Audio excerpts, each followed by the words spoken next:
თუ შეიძლება რამოდენიმე კითხვა რო დაგისვათ, რატომ არის შეკავებული ეს ადამიანები? რომითხრათ და გამცეთ ამაზე პასუხი. გამარჯობა ბატონო პირველ რიგში.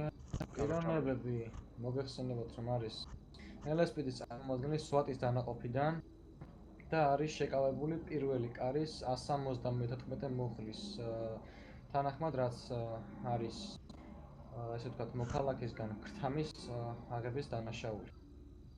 ძალიან კარგი, მესმის თქვენი პოზიცია. მაინტერესებს ახლა ამ ადამიანს როგორ მიუჟით დანაშაულის ფაზებს, ასე ვთქვათ. ჯერჯერობით არ ვიცი ეს ყველაფერი უნდა გამიხილოთ სასამართლოს ხდომაზე. ახლა დაკავებულები არ არიან ეს ბატონები, არიან შეკავებულები. რასაც ახლა ველოდებით ზევიდან ბრძანებას, რომ გადავიყვანოთ წინასწარი შეკავება ის იზოლატორში რომ დავკითხოთ.